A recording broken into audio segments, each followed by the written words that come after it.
pivotal vacancy, the scramble to fill his Supreme Court seat as plans move forward for Justice Scalia's funeral. Liturgy on the border. Pope Francis ignores political criticism, celebrating an outdoor mass in Juarez, Mexico. Flexing military muscle. The U.S. flies stealth fighters over South Korea, infuriating the North. And rally for religious liberty. Topeka, Kansas seeks to serve as a model to the nation. Those stories and more on EWTN News Nightly for Wednesday, February 17th, 2016.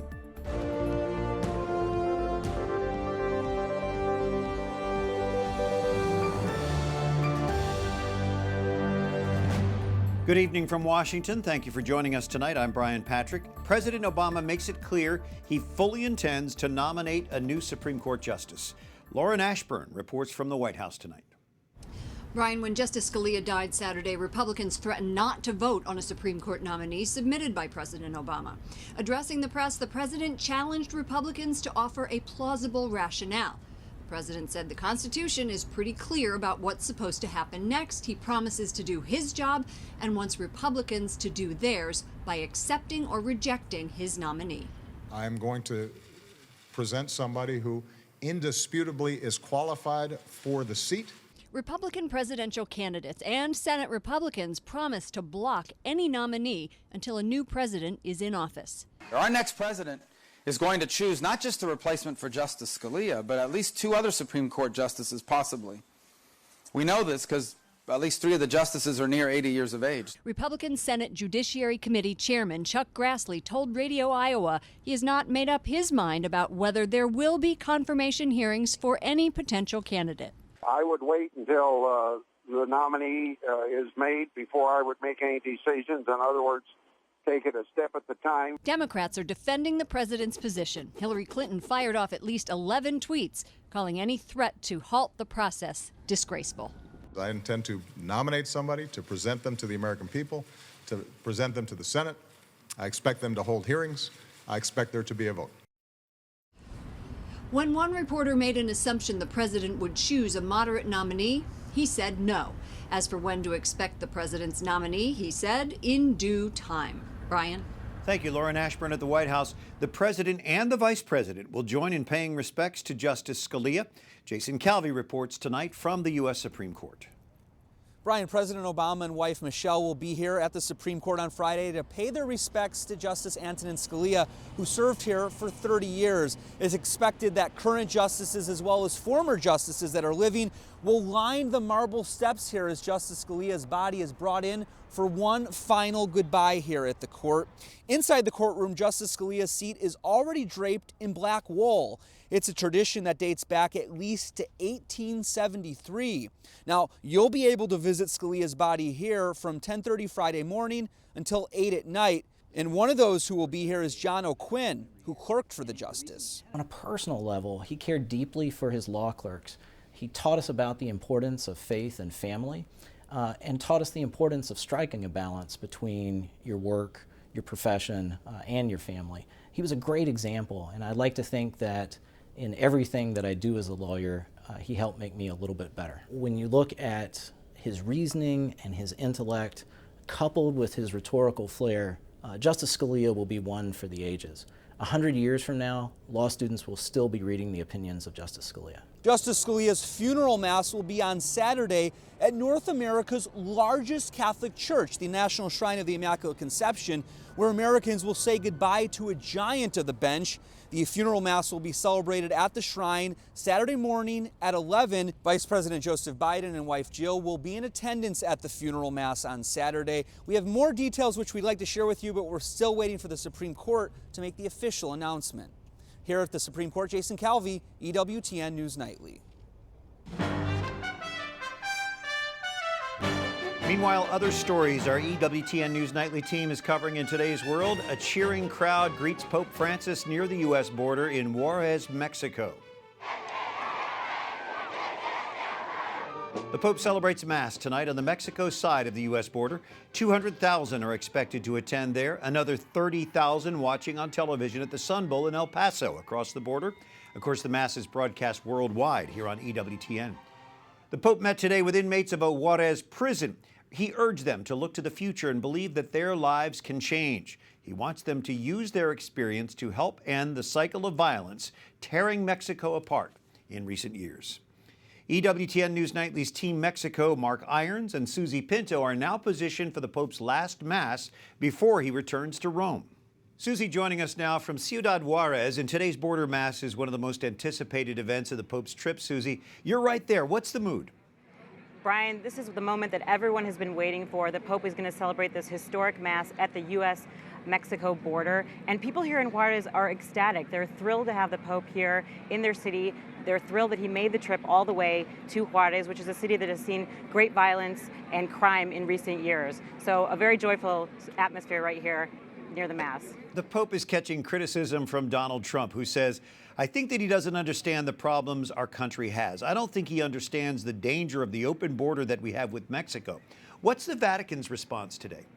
The Vatican is responding by saying that immigration is an issue that the Pope often talks about all over the world, not just about immigrants crossing from Mexico to the U.S. So it's an issue that is close to the Holy Father's heart, and it's an issue that he talks about in every trip and even in Rome. So the Vatican is responding and saying that all countries should treat migrants humanely and in line with their human dignity. And Susie, as the Pope delivers his homily, celebrates Mass right there on the border, what can we expect him to say? I think we can expect a message of great solidarity. The Holy Father, we know, has always wanted to come to the border. In fact, he wanted to come through the Mexico border on his trip to the U.S. And now he's finally here. He's expected to express closeness to them, he understands their plight. He's often said that he is a son of immigrants. Of course, his parents immigrated from Italy to Argentina, so he understands what they're going through, and he wants to show them a great amount of solidarity and closeness. Susie, I've been to Juarez a couple of times on mission trips about 15 years ago. I understand it's changed quite a bit. It has, Brian. It was known as the murder capital of the world. The homicide rate spiked in 2010, and there was really an atmosphere of fear amongst regular citizens, not only people who are connected to cartels or the drug trade. That is changing. Now the homicide rate is down, and people say that they're comfortable going out at night and going to parks and spending more time on the street. So there seems to be a change, and people hope that this trip, that Pope Francis speaking here clearly, will mark a new chapter in Juarez's history. Yeah, and more Americans are crossing the border from El Paso to visit Juarez now, and the Pope is there today. And Susie Pinto, we appreciate your coverage of the papal visit. Have a safe trip home, Susie. Thank you, Brian. And White House correspondent Lauren Ashburn asked presidential spokesman Josh Earnest today about the Pope's motivations to celebrate Mass on the U.S.-Mexico border. His commitment to social justice and looking out for those who are less fortunate are things that are priorities that he has set for himself, not just because he wants to cultivate his own image or to score political points, but rather because he feels called to serve those people. And the Pope asks young people in Mexico to stay away from the drug trade. Mary Shovlin takes us to last night's youth pep rally. In a stadium packed with 50,000 young people, the Pope arrived in his smallest Pope-mobile to date. The small vehicle brought him into his biggest welcome. Pope Francis told them that they were one of the greatest treasures of their nation. And for the town of Morelia, known for being a hotbed for drug violence, those words were words of hope. The Pope said it is sometimes difficult to feel treasures when we are continually exposed to the loss of friends or relatives at the hands of the drug trade, of drugs themselves, of criminal organizations that sow terror. He encouraged them not to leave their lives in the hands of the drug trade.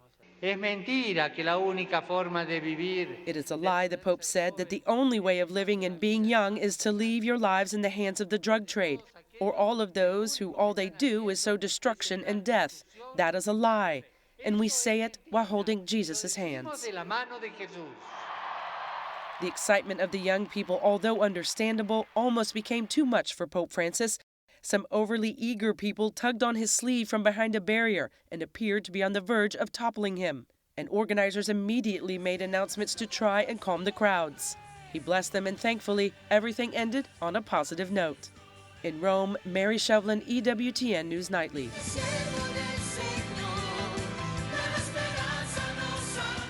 Such passion from the Holy Father. And the Vatican hopes the Pope's meeting with the Russian Orthodox Patriarch on Friday will lead to more dialogue. The rector of the Pontifical Oriental Institute in Rome says their joint declaration is not intended to be a theological or historical document. It will not resolve liturgical issues. Instead, Father David Nazar says it's meant to build more cooperation. The document is a list of hopes and desires and comments against suffering in the world, injustice in the world, desires for deeper collaboration. And if we read it in that context, the document makes sense.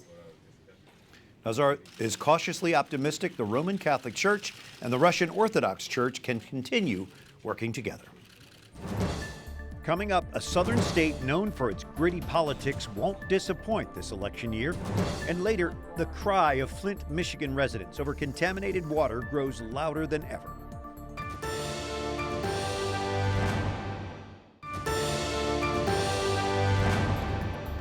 The Holy Father appoints a new bishop for the Diocese of Lafayette, Louisiana. Bishop Douglas Deshotel, currently an auxiliary for the Diocese of Dallas, succeeds Bishop Charles Jarrell, who is retiring. Thanks for joining us on this Wednesday evening. I'm Brian Patrick. Primary battles are shaping up this weekend in the Southwest and in the Southeast. South Carolina is known for its gritty politics, and the 2016 Republican primary is no exception. Just makes things up. I have never, ever met a person that lies more than Ted Cruz. They simply start screaming, liar, liar, liar. The Republican candidates are ramping up their war of words. Donald Trump now threatens a lawsuit over Ted Cruz's Canadian birth and his questionable eligibility to be president. I already have a lawyer. We're looking at it very seriously. We're thinking about it. The Cruz camp is countering. To be fair to Donald, he doesn't actually know what he believes. Former Florida Governor Jeb Bush is using his famous brother to continue the Bush winning streak in South Carolina. Strength is not empty rhetoric. It is not bluster. It is not theatrics. Real strength, strength of purpose, comes from integrity and character. But all this bluster may not matter come Saturday. A CNN ORC poll released Tuesday has Donald Trump well ahead in South Carolina. With 38%, he's up 16 points on Ted Cruz. Marco Rubio and Jeb Bush trail well behind in third and fourth place. South Carolina is critical for Republicans, with a single exception. Every winner there since 1980 has gone on to become the party's nominee. We understand Nikki Haley has just endorsed Rubio. Hillary Clinton and Bernie Sanders goes into Saturday's Nevada caucuses, about neck and neck.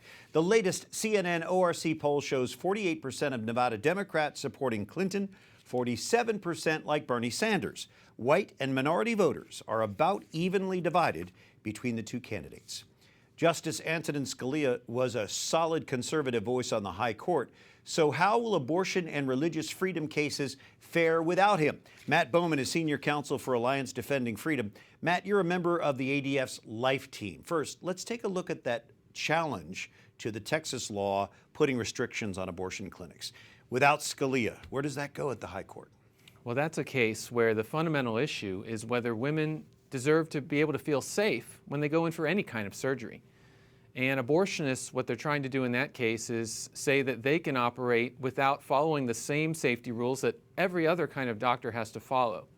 I think what Justice Scalia would tell us is the Constitution doesn't change just because a justice of the Supreme Court has changed. And so we can hope that the court would look to the safety of women in that case.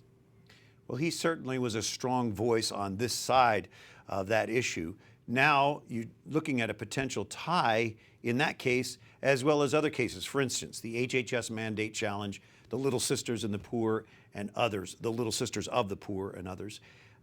Is there a chance that the court's going to tie 4-4 on those cases?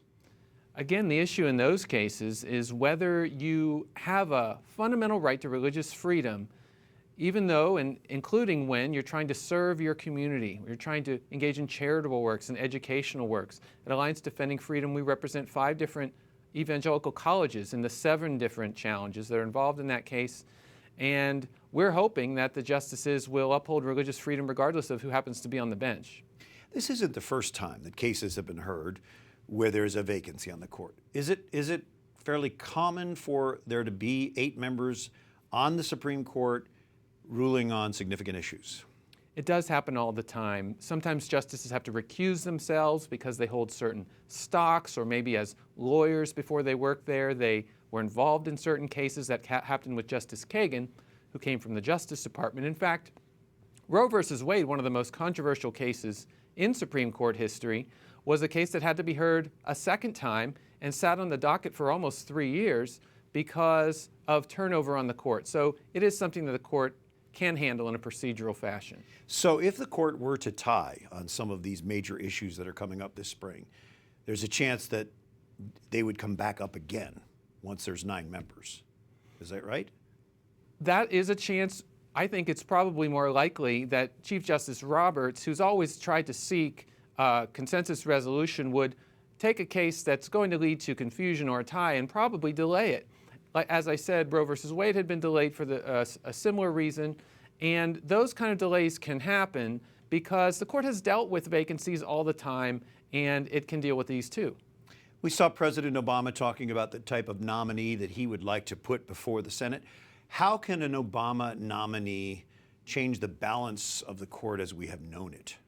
We've never really seen, that I'm aware of in American history, this kind of vacancy with a bunch of factors that are coming together here. Not only is this an election year, not only is this a lame duck presidency, but this is a president who would be replacing a justice from the opposite party, so it would be changing the vote.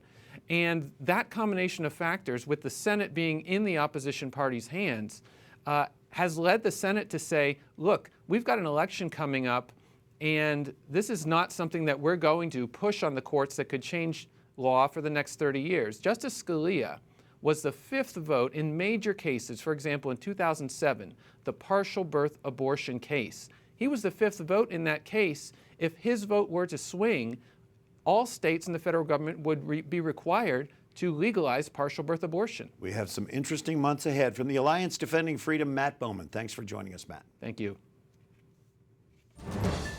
Up next, what's more important, national security or your digital privacy? Apple shows where it stands. And who's bombing who in Syria? A noted Jesuit scholar weighs in.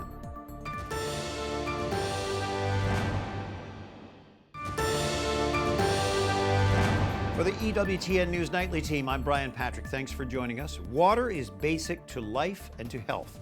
In Flint, Michigan, where the lead-tainted water is unfit to drink, the outcry of the people grows ever louder. The people of Flint line up to tell the U.S. Surgeon General how the city's poisoned water has affected them. I've lost 2 unborn babies. I was pregnant with twins, and I lost them back in July of 2015 due to the lead. Dr. Vivek Murthy has been investigating lead contamination in Flint's water supply. We got to do a lot more to get Flint back to a place where the water is safe for everyone to drink from the faucets. Hundreds showed up at a separate meeting about class action lawsuits. So many, in fact, that some were turned away. More horror stories were recounted there. I'm looking for them to help me because I done broke out. All of my chest swelled up, I can't breathe. Michigan Governor Rick Snyder admits that Michigan's health department is under review for failing to alert the public about a Legionnaire's outbreak. But Snyder blames at least part of the problem on the federal government. They failed to do a lot of things in this process, and I'm not going to spend time on their issue. I think that'll come out as time passes. They still haven't fully acknowledged all their issues. Meanwhile, a national study released Tuesday finds that while Flint's water was contaminated with lead, people living there still paid some of the highest water rates in the nation. And it's a battle between digital privacy and national security interests. Apple says it will fight a federal court's order to help the FBI break into an encrypted iPhone. That phone belonged to one of the California shooters, issued by Syed Farouk's employer, San Bernardino County. The phone was configured to erase data after 10 consecutive unsuccessful attempts to unlock it. It was a clear show of force today against North Korea. 4 U.S. stealth fighters flew low over South Korean airspace. Meanwhile, South Korea's president warns of the North's collapse amid a festering standoff over its nuclear and missile ambitions. Pyongyang will likely view the arrival of these planes from a U.S. base in Japan as a threat. It's an apparent display of air power showing that the U.S. will defend its ally, South Korea, from any potential aggression. Russia rejects calls for a no-fly zone over Syria. German Chancellor Angela Merkel's proposal is designed to protect civilians from airstrikes. Russia says any no-fly zone needs the Syrian government's consent. Jesuit Father David Nazar is rector of the Pontifical Oriental Institute in Rome. He is critical of Russia's involvement in Syria. Even Russia, for example, has come in to say that they're fighting ISIS. If you look at the bombing patterns, which are matters of public record, they are not bombing ISIS locations. They're bombing rebel locations, even peaceful cities that are in the general rebel zone. And why are they doing this?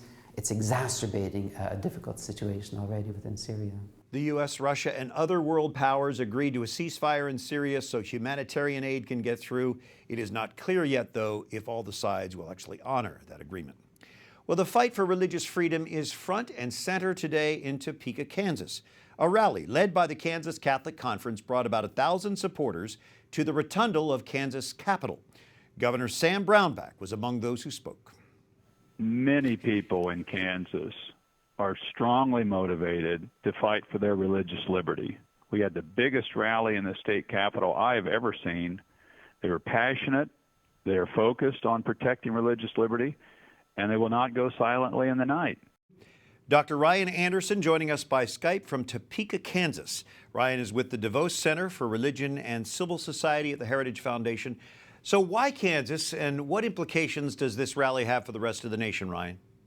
Sure. Well, Kansas, because every state needs to have good religious liberty laws, and the leaders in Kansas recognize that, so they're one of the first ones to take an initiative on this.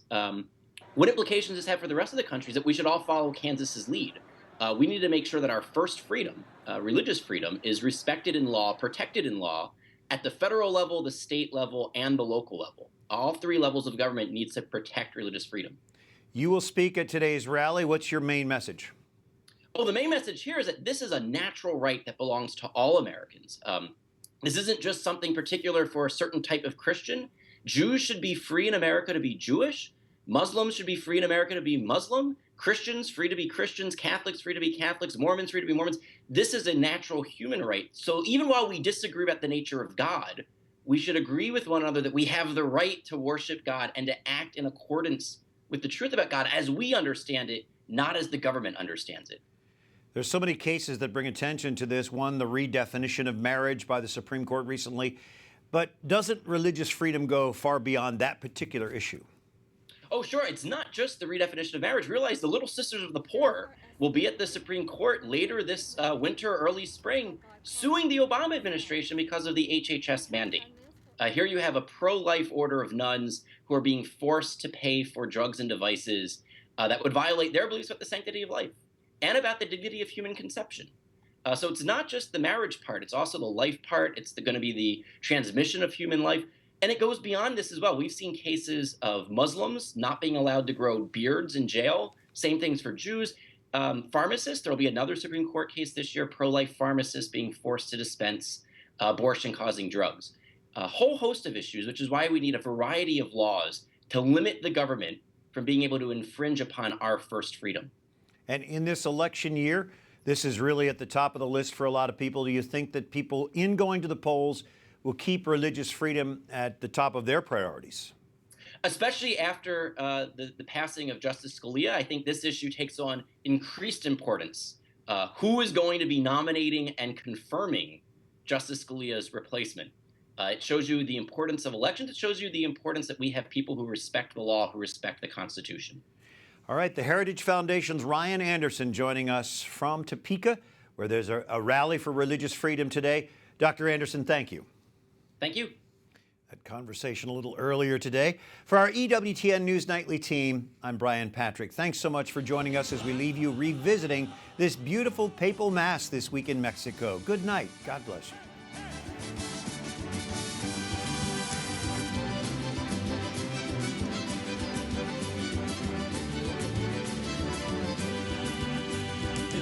Son las guitarras talladas a mano, la madera es la fiel herramienta del